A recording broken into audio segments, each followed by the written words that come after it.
Hey there guys, and welcome back to the channel.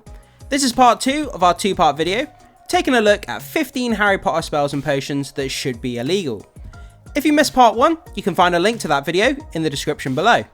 With that done, let's continue our list, starting here at number 7. Fiend Fire is far too horrific to be allowed. Amicus Carrow taught his students Fiend Fire when Snape was Hogwarts headmaster.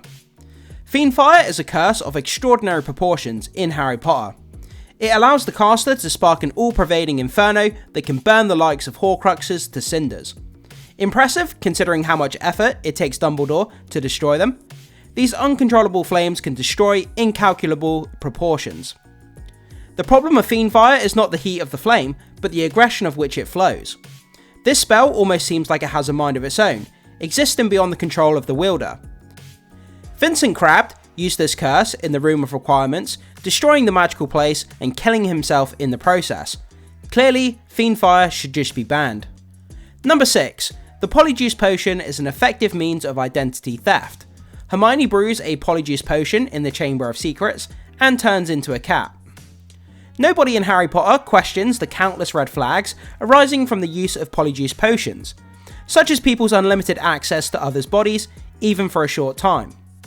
As Barty Crouch Jr. shows through his impersonation of Alistair Moody, the Polyjuice Potion is a surprisingly convenient way to steal identities. Most real-world people are fully aware of the perils of identity theft, and it shouldn't be a completely alien concept in the Wizarding world either.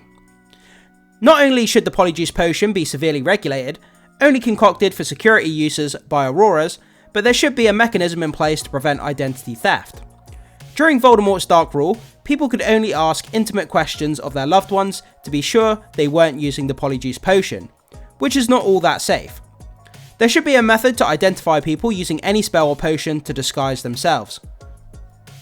Number 5. Leglemens is a massive invasion of privacy. Voldemort was a master Leglemens, which is how he knew his Death Eaters had betrayed him. Dumbledore talks about leglemency and occlumency as if their magic is part and parcel of normal life, and as if one must always expect enemies to employ the Wizarding world's magical mind-reading techniques. Granted that he is not entirely wrong in the context of Harry and Voldemort, his explanations gloss over another aspect of Leglemens: privacy. Harry proves the existence of this possibility when he observes a rather private memory that Snape had intentionally set aside to protect it from being viewed. Harry doesn't use the spell while doing so, but the act implies the uncomfortable consequence of having one's brain forcibly explored. Voldemort often used mind reading to discover important secrets and become more powerful. It isn't only a matter of domestic privacy, but also national security. Number 4. The use of Veritaserum is patently unethical. Dolores Umbridge attempted to use Veritaserum on Harry. Veritaserum is the perfect elixir of truth. It cannot be detected by any normal means, and very small quantities are sufficient to bring about results. The issue arises when evaluating the validity of the outcomes because Veritaserum can merely reveal the truth as seen by the person who drinks the potion.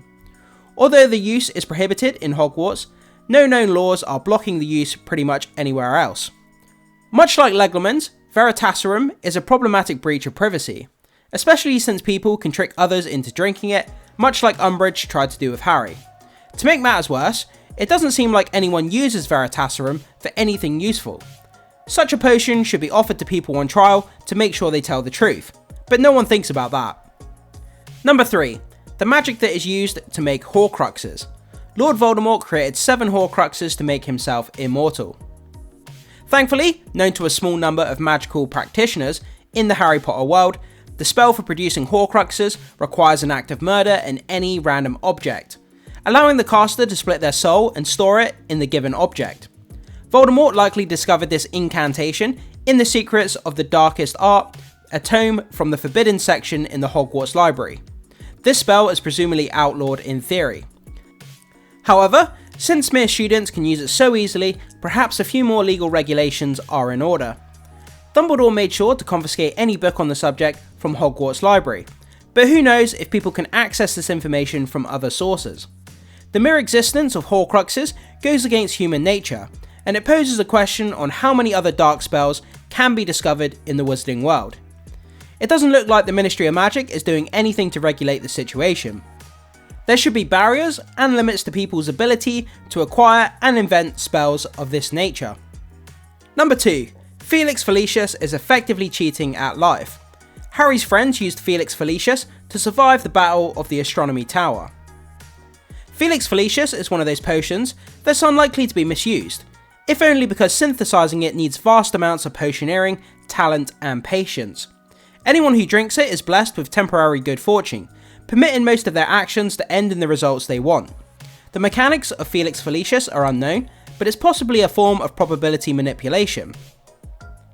Despite many of its side effects, ill-intentioned folks can use the potion to their advantage. Harry managed, for example, to get information from Horace Slughorn that he didn't want to offer, showing how an evil person could manipulate situations in their favour. While Felix Felicis is illegal for tournaments or official contests, it should be illegal all the time. And finally, we move on to number 1. Confundus allows wizards to take advantage of confunded people. Hermione Granger was able to cast it in her 6th year at Hogwarts. Confundus is another spell that affects the mind and can be used for nefarious purposes.